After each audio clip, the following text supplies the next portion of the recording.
ইতিহাসের পাতায় এমন কিছু মানুষের গল্প লেখা থাকে যারা সত্য দেখেই মুখ ফিরিয়ে নিয়েছিল, যারা আপন জেনেও পর করেছিল। আজ আমরা তেমনি এক হতভাগ্য মানুষের কথা বলবো। এমন একজন যে নবীকে নিজের সন্তানের মতো ভালোবাসতেন, কিন্তু শেষ পর্যন্ত সেই হয়ে উঠেছিলেন নবীর পথের সবচেয়ে বড় কাঁটা। কেন এমন হল? কিসের মোহে একজন মানুষ সত্য জেনেও এতটা অন্ধ আর বিদ্বেষপরায়ণ হতে পারে? এই প্রশ্নের উত্তর খুঁজতে আমাদের ফিরে যেতে হবে ১৪০০ বছর পিছনে। নবী সাল্লাল্লাহু আলাইহি ওয়াসাল্লামের চাচাদের মাঝে কে কোন পথ বেছে নিয়েছিলেন তা এক বিস্ময়কর ইতিহাস। একজন বেছে নিয়েছিলেন বীরত্বের আর আত্মত্যাগের পথ, যেমন হামজা রাদিয়াল্লাহু তাআলা আনহু। আর অন্যজন সে আঁকড়ে ধরেছিল অন্ধকারের ও ঘৃণার পথ, সে ছিল আবু লাহাব।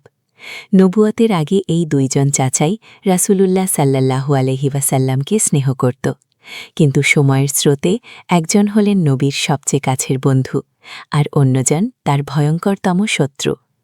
ভাবুন একবার, জাহান্নামের পিতা আবু লাহাব, যে তার তীক্ষ্ণ বুদ্ধি, অসাধারণ ভাষণ আর অগাধ সম্পদের জন্য পরিচিত ছিল। সে লোক দেখানো গ্ল্যামার খুব পছন্দ করত, নিজের ক্ষমতা প্রদর্শন করতে ভালোবাসত। তার বাড়াবাড়ি এতটাই চরমে পৌঁছেছিল যে স্বয়ং কুরআনের আয়াত তার সম্পর্কে নাজিল হয়েছিল। এমনকি তার ভয়াবহ পরিণতিও আল্লাহ তাআলা আগেই জানিয়ে দিয়েছিলেন। তাহলে এই লোকটি কেন বিশ্বাসের আলো দেখতে পেলেন না? নবীর পরিবারের একজন হয়েও কেন সে সত্যকে প্রত্যাখ্যান করল? আজকের এই ভিডিওতে আমরা সেই রহস্য উন্মোচন করব। আমরা জানব একজন কাফের কেন সত্য জানার পরেও ঈমান আনেনি। আজকের পৃথিবীতেও অনেক আবু লাহাবের ছায়া দেখা যায়। তাদের চিনতে হলে আমাদের প্রথমে জানতে হবে সেই প্রথম আবু লাহাব আসলে কে ছিল। আবারও জ্ঞানপূর্ণ একটি ভিডিও নিয়ে আমরা হাজির হয়েছি। অনুরোধ রইল, আমাদের চ্যানেলটি সাবস্ক্রাইব করে আমাদের সাথেই থাকুন এবং ভিডিওটিতে একটি লাইক দিন। আবু লাহাবের জীবন ইসলামী ইতিহাসের সবচেয়ে করুণ এবং শিক্ষণীয় গল্পগুলোর মধ্যে একটি। আবু লাহাবের আসল নাম ছিল আব্দুল উজ্জা ইবনে আব্দুল মুত্তালিব। সে ছিল আমাদের প্রিয় নবী মুহাম্মদ মুস্তাফা সাল্লাল্লাহু আলাইহি ওয়াসাল্লামের আপন চাচা। কুরাইশ বংশের বনু হাশিম গোত্রের এই সন্তানটির মুখ ছিল উজ্জ্বল ও লালচে। সেই কারণেই সে আবু লাহাব নামে পরিচিত হন, যার অর্থ অগ্নিশিখার পিতা। কিন্তু এই বাইরের জ্যোতি তার ভেতরের জমাট বাঁধা অন্ধকার আর ঘৃণাকে লুকাতে পারেনি। আবু লাহাব ছিল মক্কার একজন প্রভাবশালী ও সম্মানিত ব্যক্তি। তার পিতা আব্দুল মুত্তালিব ছিলেন একজন সুপরিচিত নেতা এবং কাবার তত্ত্বাবধায়ক। এই পারিবারিক সম্মানের কারণে আবু লাহাব ব্যবসায় প্রচুর উন্নতি করে এবং অগাধ সম্পদের মালিক হন। মক্কার প্রভাবশালী ব্যক্তিদের মধ্যে সে ছিল অন্যতম। এমনকি কিছু ঐতিহাসিক স্রোতে উল্লেখ আছে তার কাছে শত শত কিলোগ্রাম সোনা ছিল। শুধু তাই নয়, সে ছিল সুদর্শন, আকর্ষণীয় এবং ক্ষমতার প্রতি প্রবলভাবে আসক্ত, ঠিক যেমন ছিল আবু জাহেল। বনু হাশিম গোত্রের নেতৃত্ব পাওয়ার তীব্র আকাঙ্ক্ষা তার মনে ছিল, অথচ এই গোত্রেই জন্ম নিয়েছিলেন আমাদের নবী সাল্লাল্লাহু আলাইহি ওয়াসাল্লাম। আব্দুল মুত্তালিবের মৃত্যুর পর আবু লাহাব বিয়ে করেন উম্মে জামিল আরওয়া বিনতে হার্বকে। উম্মে জামিলও ছিল সম্ভ্রান্ত পরিবারের কন্যা, কুরাইশদের এক শক্তিশালী নেতা আবু সুফিয়ানের বোন এবং হার্ব বিন উমাইয়ার মেয়ে। এই বিবাহ উভয় পরিবারের ক্ষমতা ও প্রভাবকে আরও সুদৃঢ় করে। উম্মে জামিল তার সৌন্দর্য ও বুদ্ধিমত্তার জন্য পরিচিত ছিল, কিন্তু বড়ই দুঃখের বিষয়, নবী সাল্লাল্লাহু আলাইহি ওয়াসাল্লামের জন্মের সময় সে এই গুণাবলীকে সঠিক পথে ব্যবহার করেনি। নবীজির জন্ম পরিবারে আনন্দের বন্যা বয়ে দিয়েছিল। কিছু বর্ণনা অনুযায়ী আবু লাহাব এই সুসংবাদ শুনে এতটাই খুশি হয়েছিল যে সে তার দাসী সোয়াইবাকে মুক্তি দিয়েছিল। সোয়াইবা সেই বার্তা নিয়ে এসেছিলেন। সেই শুরুর দিকে নবীর প্রতি তার কিছুটা ভালো অনুভূতি ছিল। এই সোয়াইবা, তিনি আবু লাহাবের দাসী ছিলেন এবং রাসূলুল্লাহ সাল্লাল্লাহু আলাইহি ওয়াসাল্লাম জন্মগ্রহণের পরপরই তাকে দুধ পান করান। তিনি ছিলেন নবীজির প্রথম দুধমা। আমাদের নবী সাল্লাল্লাহু আলাইহি ওয়াসাল্লাম এতিম হিসেবে বড় হয়েছিলেন। তার পিতা আব্দুল্লাহ তার জন্মের আগেই মারা যান। মা আমিনা যখন তিনি ৬ বছর বয়সে, তখন মৃত্যুবরণ করেন। প্রথমে তার দাদা আব্দুল মুত্তালিব এবং তারপর তার চাচা আবু তালিব তাকে লালন পালন করেন। এই সময় আবু লাহাবের মনে নবীর প্রতি কোনো বিদ্বেষ দেখা যায়নি, বরং কিছু বর্ণনা অনুসারে ছোটবেলায় তিনি নবীজিকে ব্যবসায়িক কাজে সাহায্য করেছিল। শুধু তাই নয়, আবু লাহাব তার ছেলে উতবা ও উতাইবার সাথে নবীজির 2 কন্যা রুকাইয়া ও উম্মে কুলসুমের বাগদানের ব্যবস্থা করেছিল। এই ধরনের বাগদানের উদ্দেশ্য ছিল পারিবারিক বন্ধনকে আরও জোরদার করা এবং সমাজে নিজেদের মর্যাদা বৃদ্ধি করা। নবী সাল্লাল্লাহু আলাইহি ওয়াসাল্লাম যখন ৪০ বছর বয়সে প্রথম বহি লাভ করেন, তখন তিনি মানুষকে আল্লাহর একত্ববাদের দিকে আহ্বান জানাতে শুরু করেন এবং মূর্তি পূজা ত্যাগ করতে বলেন। মক্কার প্রভাবশালী নেতারা এতে তীব্র প্রতিক্রিয়া দেখান। আল্লাহর একত্ববাদের উপর বিশ্বাস তাদের দীর্ঘদিনের লালিত বিশ্বাসের মূলে আঘাত হানে। যদি লোকেরা মূর্তি পূজা বন্ধ করে দেয়, তবে কাবার দিকে ভ্রমণকারীদের আগমন কমে যাবে, যা তাদের আয়ের পথে বাধা সৃষ্টি করবে। এছাড়াও ইসলামের ন্যায় বিচারের শিক্ষা ধনী ও ক্ষমতাবানদের জন্য বিপদ ডেকে আনে, যারা সাফা পাহাড়ের বিখ্যাত সমাবেশে নিজেদের আধিপত্য বজায় রেখেছিল। নবী সাল্লাল্লাহু আলাইহি ওয়াসাল্লাম তার পরিবার এবং গোত্রের নেতাদের ইসলামের দাওয়াত দেওয়ার জন্য আমন্ত্রণ জানান।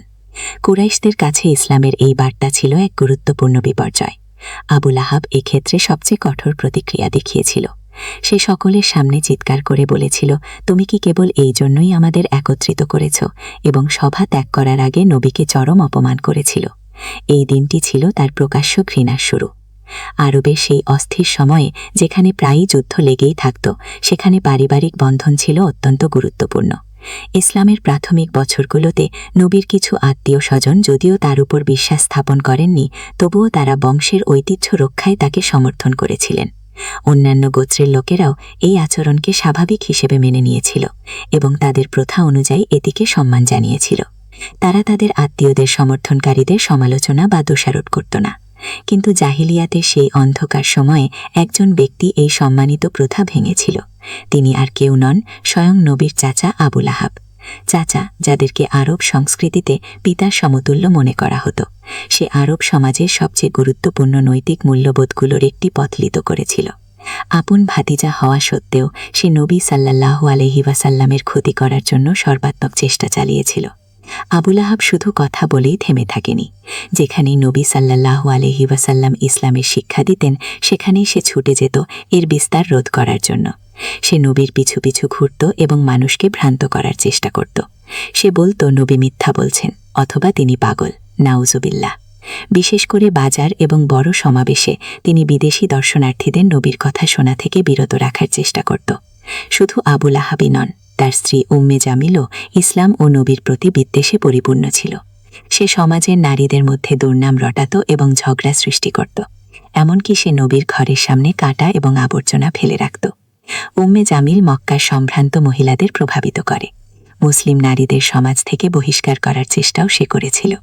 উম্মে জামিল কবিতা ভালোবাসত, কিন্তু বড়ই অনুতাপের বিষয়, সে তার কবিতার মাধ্যমে নবীকে অপমান করত। আবু লাহাবের নিষ্ঠুরতা এখানেই থেমে থাকেনি। সে তার নিজস্ব দাস ও দাসীদের ইসলাম থেকে দূরে থাকার জন্য চাপ দিত এবং যারা মুসলিম হয়েছিলেন তাদের উপর নির্মম নির্যাতন চালাত। বিলাল হাবাসী রাদিয়াল্লাহু তাআলা আনহু-এর মতো অসহায় মুসলিমদের উপর চালানো অত্যাচার প্রমাণ করে আবু লাহাব এবং তার মতো অন্যান্যরা কতটা নিষ্ঠুর ছিল। আবু লাহাব মুসলিমদের বিরুদ্ধে বয়কটের অন্যতম প্রধান সমর্থক ছিল। সে মুসলিমদের ব্যবসা ও সামাজিক জীবন থেকে দূরে সরিয়ে রাখার জন্য উঠে পড়ে ঢেলে গেছিল। যখন নবীর পুত্র কাসিম অল্প বয়সে মারা যান, তখন আবু লাহাব চরম উল্লাস প্রকাশ করেছিল এবং নবীকে উপহাস করে বলেছিল, মুহাম্মাদের আর কোনো পুত্র নেই। এই একটি মন্তব্যই প্রমাণ করে কতটা ঘৃণা ও বিদ্বেষে পরিপূর্ণ ছিল তার হৃদয়। কিন্তু এরপরেই আল্লাহ তাআলা সূরা আল কাউসার নাজিল করেন, নিশ্চয়ই আমি তোমাকে আল কাউসার দান করেছি, অতএব তোমার রবের উদ্দেশ্যে সালাত আদায় করো এবং কুরবানি করো, নিশ্চয়ই তোমার শত্রুরাই নির্বংশগে। সূরা আল কাউসার। আবু লাহাব ও উম্মে জামিল তাদের পুত্রদের সাথে নবীর কন্যাদের বাগদান ভেঙে দিয়েছিল। রুকাইলা ও উম্মে কুলসুম রাদিয়াল্লাহু তাআলা আনহুমায়ের সাথে তাদের পারিবারিক সম্পর্ক ছিন্ন করে দিয়েছিল। উতাইবা যখন বাগদান ভেঙে দেয়, তখন সে নবীকে চরম অপমান করে, এমনকি তার মুখের উপর থুতু নিক্ষেপ করে। নবী সাল্লাল্লাহু আলাইহি ওয়াসাল্লাম এতে গভীরভাবে ব্যথিত হন এবং আল্লাহর কাছে ফরিয়াদ করেন, হে আল্লাহ, তাকে ধ্বংস করো। উতাইবা এরপর শাম দেশে বাণিজ্য ভ্রমণে যায় এবং সেখানেই এক সিংহের আক্রমণে নিহত হয়। অনেকে বিশ্বাস করেন এটি ছিল আবু লাহাব ও তার স্ত্রীর মন্দ কাজের ফলস্বরূপ নবীর দোয়ার প্রভাব। এরপর আল্লাহ তাআলা সূরা লাহাব নাজিল করেন, আবু লাহাবের ভোজহাত ধ্বংস হোক এবং সেও ধ্বংস হোক। তার ধন সম্পদ ও যা সে অর্জন করেছে তা তার কোনো কাজে আসেনি। অচিরেই সে লেলিয়ান আগুনে প্রবেশ করবে এবং তার স্ত্রীও, যে মাথায় জ্বালানির বোঝা বহন করে, তার গলায় খেজুরের ছোবড়ার পাকানো রশি থাকবে। সূরা লাহাব কুরআনের একমাত্র সূরা যেখানে একটি কাফিরের নাম স্পষ্টভাবে উল্লেখ করা হয়েছে। সেখানে পরিষ্কারভাবে বলা হয়েছে যে আবু লাহাব ও তার তার স্ত্রী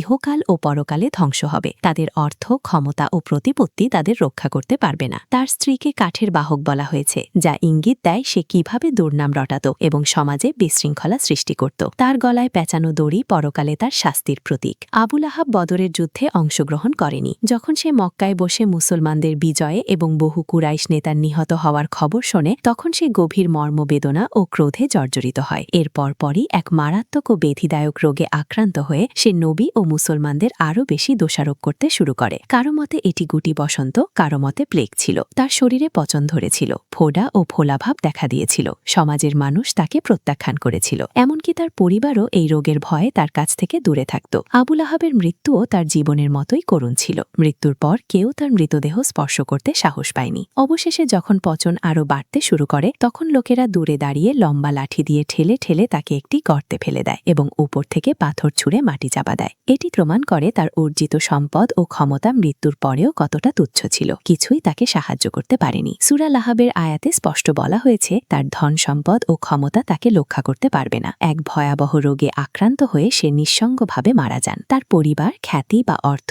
কিছুই তাকে বাঁচাতে পারেনি। এমনকি মৃত্যুর আগেও সে ছিল একা, কারণ রোগটি ছিল বেধিদায়ক। কুরআনের এই অলৌকিক ভবিষ্যৎবাণী স্পষ্ট প্রমাণ করে এটি কোনো মানুষের রচিত বাণী নয়, স্বয়ং আল্লাহর কালাম। স্বামীর মৃত্যুর পর উম্মে জামিল সমাজে আরও একা হয়ে পড়ে। সে তার মূল্যবান মালা নিয়ে গর্ব করত এবং ভাবত তার অর্থ তাকে রক্ষা করবে। কিন্তু আখিরাতে বলা হয়েছে সেই মালাই তার গলায় আগুনের রশি হয়ে ঝুলবে। তার পরিণতিও ছিল তার অহংকার ও ঘৃণার ফলস্বরূপ। এমনকি তার নিজের সন্তানেরাও তাকে পাত্তা দিত না। সে একাকী জীবনযাপন করত। তবে তাদের মেয়ে তুররা বিনতে আবু লাহাব পরবর্তীতে ইসলাম গ্রহণ করে, মদিনায় হিজরত করেন। কিন্তু তার বাবা মায়ের কুকর্মের জন্য কিছু মুসলমান তার সাথে খারাপ ব্যবহার করতেন। নবী সাল্লাল্লাহু আলাইহি ওয়াসাল্লাম তখন তার বিশেষ যত্ন নেন এবং বলেন তার পিতার কাজের জন্য তিনি দায়ী নন, তিনি মুসলিমদের একজন, তার সাথে ন্যায়সঙ্গত আচরণ করার নির্দেশ দেন। এটি নবীর সুবিচার ও দয়ার আরেকটি উজ্জ্বল দৃষ্টান্ত। আবু লাহাবের জীবনের মূল শিক্ষা হল কেন সে নবী ও ইসলামের প্রতি এত বিদ্বেষ পোষণ করত। ইসলামের দেওয়া শিক্ষা, সাম্য ও সুবিচার আবু লাহাবের মতো সমাজের উঁচু স্তরের ব্যক্তিদের জন্য হুমকিস্বরূপ ছিল।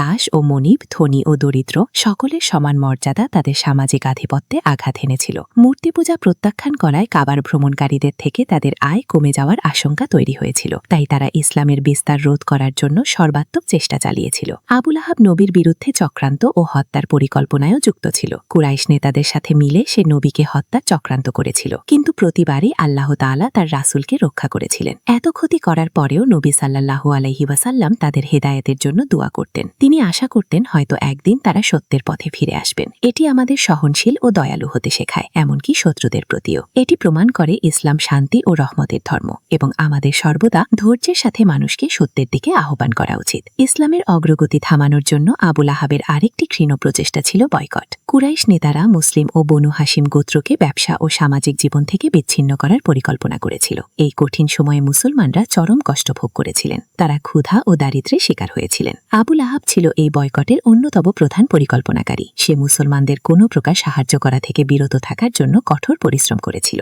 আবু লাহাব ইসলামের প্রতি যে গভীর ঘৃণা পোষণ করত তা শেষ পর্যন্ত তাকে ধ্বংসের দিকে টেনে নিয়ে গিয়েছিল। তার জীবন ও মৃত্যুর পরবর্তী ঘটনা মানব জাতিকে বারবার মনে করিয়ে দেয় এই পৃথিবী ক্ষণস্থায়ী আর পরকাল চিরস্থায়ী। তার গল্প একটি জ্বলন্ত উদাহরণ কিভাবে অহংকার ও অবাধ্যতা মানুষকে ভুল পথে চালিত করতে পারে। আজও এই গল্পে আমাদের জন্য অনেক গুরুত্বপূর্ণ শিক্ষা লুকিয়ে আছে। আমাদের মনে রাখতে হবে সম্পদ, মর্যাদা ও ক্ষমতা সবই ক্ষণিকের। যা চিরস্থায়ী তা হলো একটি পরিচ্ছন্ন মন এবং সত্যের পথে অবিচল থাকা। ঘৃণা ও বিদ্বেষ কেবল সর্বনাশ ডেকে আনে। সত্যের অনুসন্ধানে আমাদের অন্তর ও মন খোলা রাখতে হবে। আমাদের নবীর উত্তম চরিত্র ও ধৈর্যকে আমাদের জীবনের পথ প্রদর্শক হিসেবে গ্রহণ করতে হবে। আবু লাহাবের গল্প এখানে শেষ হয়। এক ক্ষমতাবান, বুদ্ধিমান মানুষ যে নিজের অহংকার আর বিদ্বেষের আগুনে নিজেই শেষ হয়েছিল। তার জীবন আমাদের শেখায় বাজি, গ্ল্যামার আর ক্ষমতা নয়, বরং ভেতরের পাপই মানুষকে অন্ধ করে দেয়। সত্যের আলো সামনে থাকলেও পাপিষ্ঠ অন্তর তা দেখতে পায় না। আসুন আমরা আমাদের অন্তরকে পরিচ্ছন্ন রাখি, সত্যের পথে অবিচল হই, কারণ সময়ের স্রোতে একদিন সবকিছু বিলীন হয়ে যাবে। টিকে থাকবে শুধু আমাদের কর্ম আর আমাদের বিশ্বাস।